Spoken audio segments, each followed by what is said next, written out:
One thing I have noticed is that the B Open races and the C Open races are a little bit longer than what people probably want. So I think what we should do, I'm going to highlight this time around. I'm going to highlight it and see how it does, and then you guys let me know if you like it in the comments below.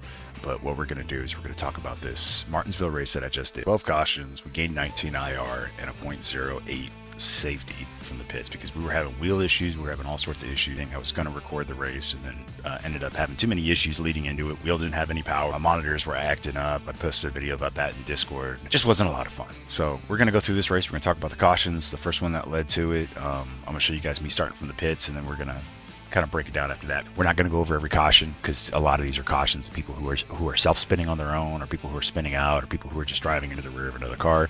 So without further ado, let's find out. Let's get rolling. 16 car, for whatever reason, we're gonna hit that control F12. The 16 car, for whatever reason, leaps it here, and he just kind of causes his own shit. Come on, what the hell? He's managed to get the 8, the 15, the 17, the 19 went around. It looks like the 3 car was able to stop in time. But that was the start under caution. On the front stretch, watch for it. 12 is going to get launched to oblivion here. Could have been avoided. How many laps down? Been avoided if the 12 wasn't blocking so low into the corner. There's really no reason, even if you're trying to defend, like even if you're the 12 car here and you're trying to say I'm going to defend this spot. But when you set up like this, you're already going to have to brake harder going into the corner, and he brakes pretty early right here. I don't think I brake until about this marker right here. I think I start getting on the brake right here at this white line, and he's already on it. And when I say he's already on it, he's doing 108 miles per hour. The guy behind him is doing 115. He gets shipped into the thing. But I mean, look at all the cars. Like, he's trying to have this low entry here, kind of where this guy is. But even that guy, he's in the second lane, right? But he's not already trying to break down to the inside. You can already see he's making his way to try and slow down for this corner before he even gets to the corner. So that creates a checkup behind him. The car behind him doesn't expect it, even though the car behind him is kind of at fault here for just, you know, being in his ass to begin with. This is easily avoidable if the 21 car just doesn't run the poor guy over, ship him up the track, and cause the first caution of the race. So we were pretty lucky. That first caution comes out. Us and a buddy are pulling out of pit lane as the green flag drops, and that caution comes out just before we get to the pit exit. You know, we're still in front of the leaders. All we got to do is pass the pace car. So pace car's out right now. We're in front of the leaders. It's going to let us by, and I'll get my driver out. Any car is just going to overstep. That's all. It's another common mistake. If you're making this mistake, the reason you're probably making this mistake on exit is a couple of reasons. One, you don't need to be this high off the track, and you got 2 different textures on your tires. This is going to have more of an impact than you think it will, especially balancing on entry to corner. And you hear him revving up. You hear the engine, you know, getting ready to fire off. He's already basically facing down the front stretch right here. But if we take a look at his wheel's got it canted more toward the inside, right?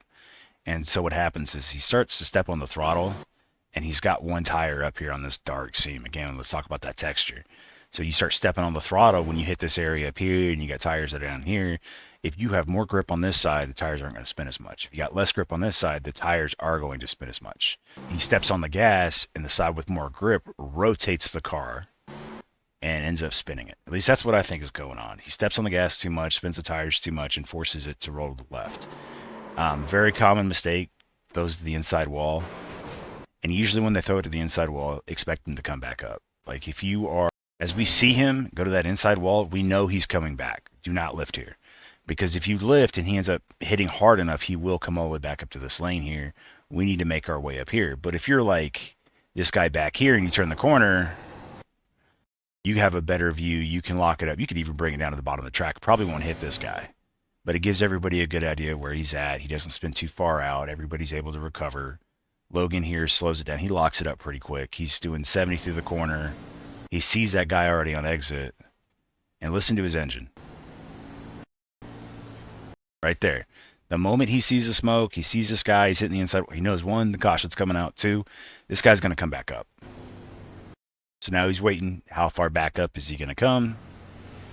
All right, he stalled out there. I'm good on the outside 3 lines. So he speeds up and he gets by. So he's going to go into the corner. He's wrapping. Oh, So that's another common mistake that a lot of people are going to make. All right, this is something else that you guys got to keep in mind on, because this alone will be enough to completely screw your race. It'll be enough to just send it down the deep end. Carry here gets 2 tires. We talk about that different level of traction. This is what we're talking about. So that curb is going to push one end of the car up higher than the other, and you've got no real grip here or steering on your front right. And once your left rear gets on there, see if we can do that. Once your left rear gets up there, now you're on a higher ground. So the car is going to whoop, come all the way around, and you can see it where the car starts to hug it there. And there's no traction. This left side has all tire on the ground. There's less tire, less surface on the ground on this side. So this side is going to drive it and whip it around, while this side has no traction to slow it down or stop it. So he's going to whip it and save it. Thankfully, he's not going super fast, so he's able to lock it up. But then the next problem comes with the cars that are behind him. Poor Sean here has to check up. And he has to check up and hope that the cars behind him also check up. So in Sean's case, we'll watch to see what he does. He's decelerating. He's decelerating. But the one thing I noticed, Sean, you're hesitating. You were hesitating from back here. Once you see this guy, there's 1 of 2 situations that are going to happen. He's going to stall out right there on the bottom of the track because he wasn't going fast enough to float up, or he's going to overcorrect it and he's going to turn himself into the outside wall. So because he's able to slow down enough, Sean, you were safe to roll to the outside here. You probably would have rolled to the inside here because he's going to lock it up and hope nobody hits him. He's not going to move. Me and you were side by side here, and I believe I leave enough space going to the outside. Oh, no, I don't. That happened pretty quick. But you definitely, I think, could have came with me to the outside there. It would have been a pretty tight squeeze.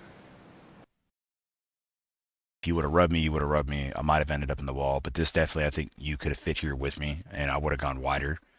Back behind Sean, unfortunately, it doesn't get any better. So 19 is unfortunately just going to fail to check up and apparently fail to look ahead. And I think this happens later on in the race with the 8 too. So let's see when he sees it. So I can see it over here in the corner. I'm sure you guys can see it too. He's already, let me move the laps. Let's see how close we can see it. And he should be looking off this direction anyways, because he's trying to make the corner. Like, he should be looking here to here so that he can follow this rotation around. So you already know the guy's spinning. Start slowing down. As our boy is clearly bringing a lot of speed in the corner, he's going to lose it. And he's just going to spin out. Great save, good save. Overcorrected it, which is good. I want to see something. So you should be heavy on your brake. Coming off your brake, coming off your brake, coming off your brake. And you should be carrying your brake to about this point. Where I use that Martinsville sign. I try to carry my brake to this point. And this may not be the fastest way around the track, but it's working for me. But I try to carry my brake all the way down to this point right here. If you lift off your brake too soon, like if you do a heavy brake, right?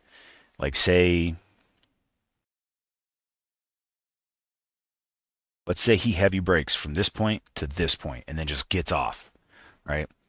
If you heavy brake and then you get off too quick, like you just lift off your brake, your car will do this as well. It's going to try and straighten out or rotate, but your car is going to be confused. Got to come off more gradually. But this will also do this effect if you come off your brake too quickly. So try to hold your brake in there so you can slow the car down and then come off of it slowly. Don't just lift off of it. That's a big problem that a lot of people have. Great save. Going to bring out the caution. All right, so 20 cars going to roll out of the pit. There's 20 cars going to come across the backstretch and blow his engine. Did he money shift?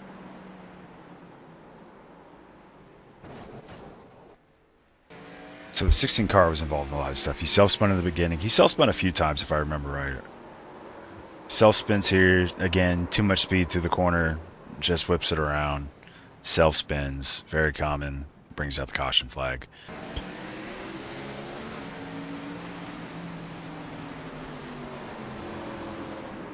All right, let's talk about this one. That low run into the corner. He has 2 car spaces out to the outside. He could definitely move up just a little bit. He is already to the inside of the number 8 car. Coming into the corner. And he is doing 74 miles per hour. The 8 car is doing 72. So the 8 car is 2 miles per hour slower. That's not the problem here. And you just dive it into the corner, especially when a car doesn't expect you to come in that low because your entry is an arc. Look at all the cars in front of him. Arcing, driving a straight line into the corner. Even the guy behind him, 17, sets up for an arc. Even myself, I've already backed up the corner because I'm just going to roll to the inside of this car. And that's exactly what happens here. We let it roll. We are about medium on the brake because he doors the crap out of the 8 car. Don't mind the 16, this is the 8. He ends up left rearing the 8 car, spins him. So we've got these two spinning. We've got the 18 who hopefully has his eyes up.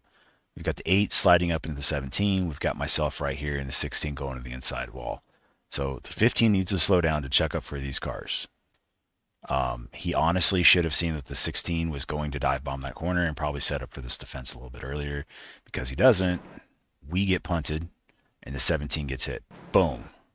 17's clipped as a 4X. He's still rolling up into the 10. He might catch him. In our situation here, we've been punted, so we are going to gain speed. And he is trying to protect it, save it, which is a hell of a save. He doesn't hit that wall. Like, it's a hell of a save. But just take the hit, man. Just take the hit. Don't overcorrect it back into the field. So that's what ends up happening here. He overcorrects into the field. The 10 makes it out. 18 does not slow down enough. Ends up running into the 16. So these two cars, dead last, neither one slow down for the field. So that brings out the caution, and we're in an entire new predicament for the rest of the race. We have damage to repair when we go into the pits. It ends up being about 2 minutes of damage. Thankfully, this is Martinsville, where everybody seems to wreck each other constantly. And I don't know what caution we're on now, but I don't even think we're at the halfway point. Yeah, we're at lap 52 of 140 laps, and there's already been about 6 cautions. So we know moving forward that we can get some repairs done. How much repairs can we get done per lap? Well, it takes about 40 seconds to get around the track, so you're not going to get a whole lot done. But it's important that we get in here and get it done. Another thing that I want to talk about with this situation is if you know there's going to be a lot of cautions, right? Like if you know that there's going to be a lot of downtime. Like, you know there's going to be a lot of downtime. You know that you're going to be fixing damage for a little bit. You know that you're going to be out of the race for a short period of time. The plus part about this is eat the lucky dog. Take your lap down. Take that extra amount of damage to fix. You're competitive, and if you're competitive, take that lucky dog, right? Fight for that lucky dog spot. Stay in the back of the field. With a short track like this, the chances are anyone who's fighting to keep a lucky dog could potentially make car contact either with the wall, with another car, or just get involved in the accident themselves.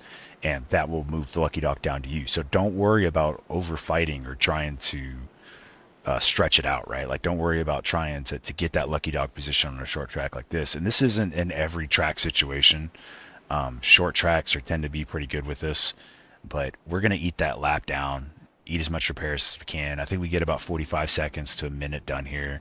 We roll out. We're going to go to the back of the field, and we're just going to play the devil's advocate of just fixing the car at this point. Like, that's the goal. The goal is no longer the good finish. The goal is to fix whatever damage that we have left on the car, which is on the front left and the rear of the car. He doesn't slap the wall. He gets scared of the wall, overcorrects, turns the car down to the middle of the field. Now, what did we talk about earlier when we said what happened when a car overcorrects and drives it into the inside wall? They're going to hit that inside wall and they're going to bounce off of it. This is a prime example to show you guys of how far up a track a car can bounce off that inside wall.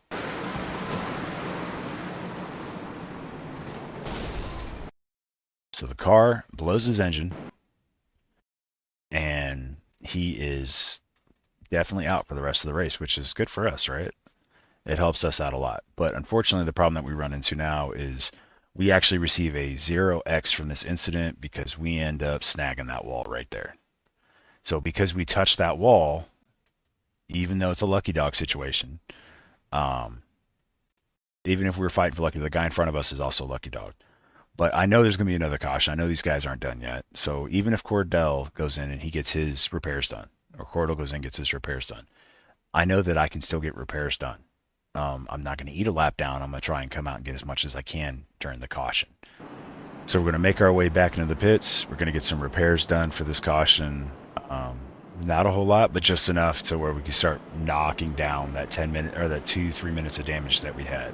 He's already got a ton of damage, so his car is probably already hard to control. He brings too much speed into the corner and doesn't brake enough, and then back ends up going around.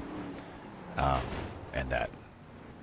So this one isn't so much just that Haynes loses himself.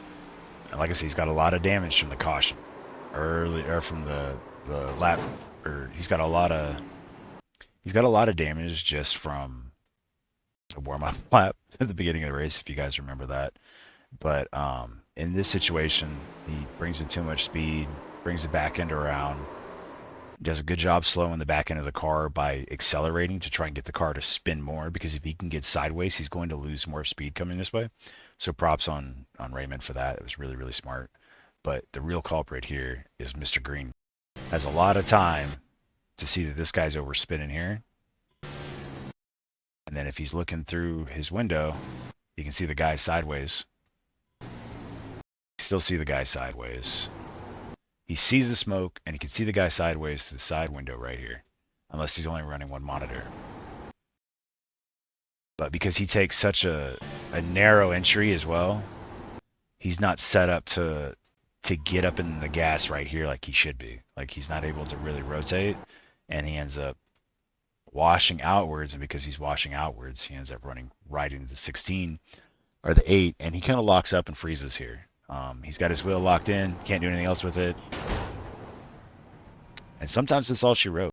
So I hope you guys are able to get something from that. I hope you guys are able to learn. I hope you guys are able to take a couple of things. You know, it's not a winning strategy. It's not the best thing that you can do. It's not the most competitive thing. But at least through seeing this and some other perspective, maybe you picked up on something you didn't know about before. Maybe you're learning something new. And that's the goal here, is to try and expand some knowledge and try to enjoy the sim and try to enjoy racing. Majority of the time, most of us who have frustrations with it and don't like it is usually because you run into someone else who doesn't know what they're doing, or someone runs into you because they don't know what they're doing. As you can see, it happens everywhere. It's situational. You can't avoid it. You just have to put yourself in a position to avoid it.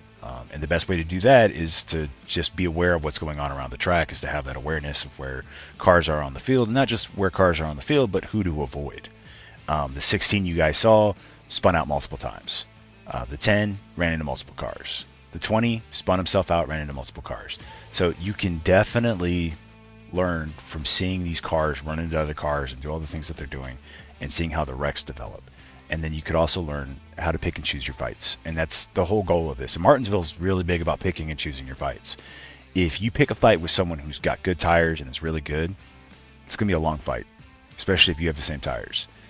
If you pick a fight with someone who's on fresh tires and doesn't have a long run setup, let them go ahead of you. You know, in case you do get that long run, you're going to catch them. But if they only have a short run setup and you magically get the long caution, which we ended up having one that was about 20 or 30 laps, you have a chance to survive. You have a chance to mitigate damage. Cautions breed cautions, but cautions also give you opportunities to fix damage. And I think that's like the big thing here, is to be able to repair your race whenever these bad things do happen, and figure out a way to get back on the track, save your IR, get your safety up if you can. There's 140 laps here. Your safety's going up. Don't worry about the 4X. Don't worry about the 2X. Worry about the 8Xs. Worry about the DQs. Worry about the non-finishes and stuff. That's where the trouble is going to come from. And again, I hope you guys took something from this video. I hope that this method will be a little bit better, just going over the different wrecks and just kind of talking about them, than just showing the whole race. I think I like the idea of how to fix and mitigate and do stuff like that. But the idea is that we can hopefully get more videos out to you guys, have more interesting content, something you guys can really just enjoy. I keep looking up the camera here because I'm so used to it.